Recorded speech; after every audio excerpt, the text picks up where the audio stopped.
Welcome to my studio. In this video, I decided to focus on drawing the dog's nose. I know this can be a trouble area for many people, so today I'm using pastel pencils and some medium pastel sticks to render his nose and muzzle area.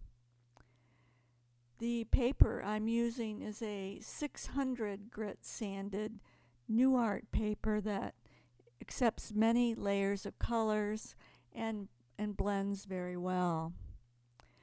To start, I use a gray pastel pencil to draw the nose and then gradually block in the darker areas around the dog's nostrils. Once I have the basics done, I blend the pastels into the paper with my finger or blending stick that has a soft rubber tip that I use in small areas.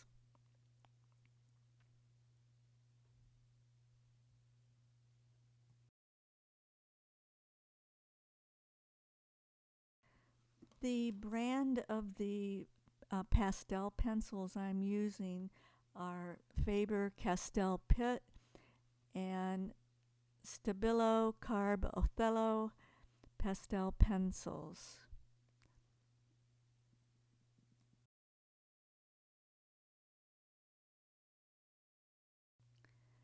I'm continuing to use the black pastel pencil to define the darkest areas of his nose and gradually begin to add some of the short fur using short marks to define the area.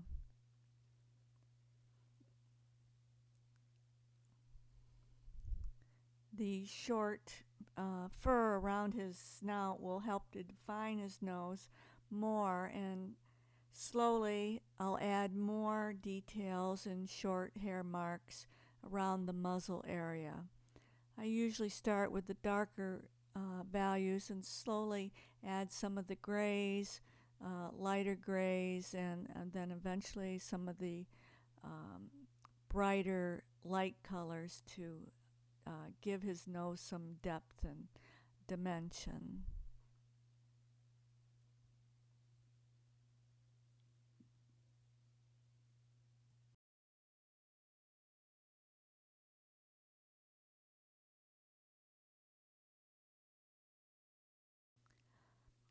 Although I use the pastel pencils a lot to define the hair on the animal, I also use Prismacolor soft pastels and New pastels, which is actually spelled NU pastels, to develop the broader areas of the hair, and then I use the pencils to draw over the blocked in areas.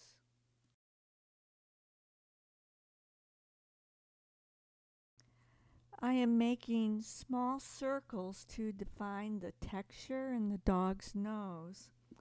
I'm picking up some of the amber color that you find in the dog's fur and applying darker circle marks around it and gradually going lighter. I'll continue to add the highlights to give it a realistic dimension and reflection of light in the dog's nose. Now that I've placed a lot of dots on his nose, I'll start blending them and smoothing them out so that it looks more natural.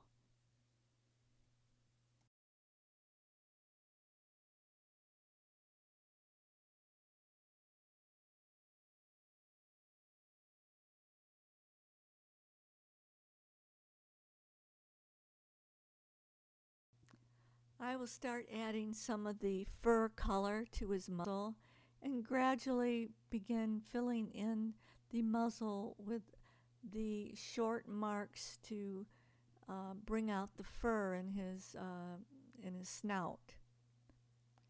I I usually start with a darker color and gradually go over the darker colors with some lighter grays, maybe some light tans and light grays to put depth into the fur of his muzzle.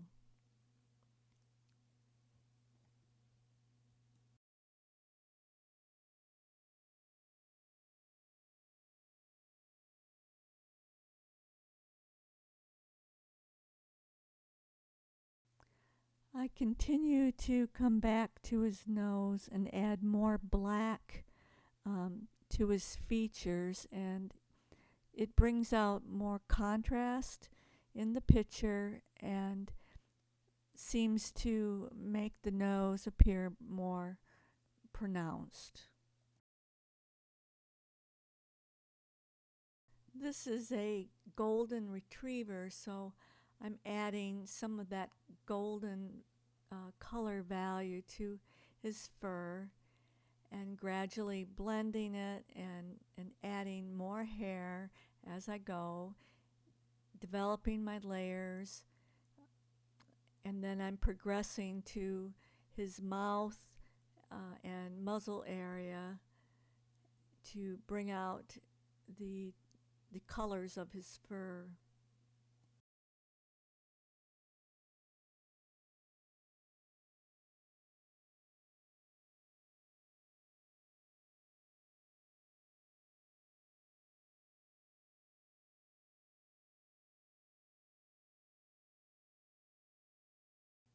Starting to add some of the white fur around his muzzle and nose area.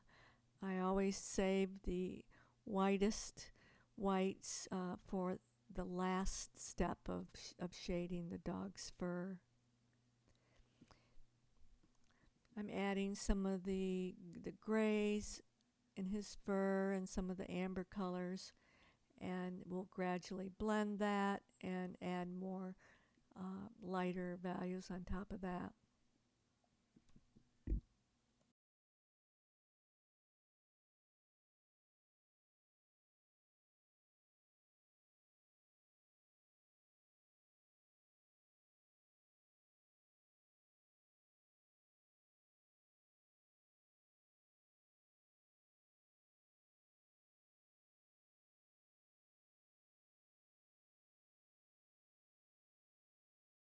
I'll continue developing the lighter shades of the fur.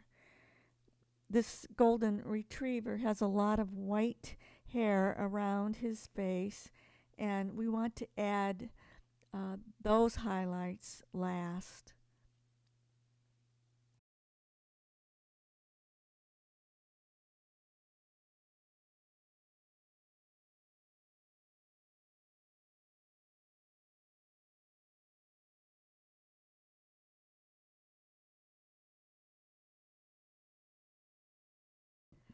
I hope this has been helpful, especially if drawing dog noses are challenging for you. And I hope to see you soon for some more art tips. Thank you, and if you like this video, please click like and subscribe to my channel. See you next time.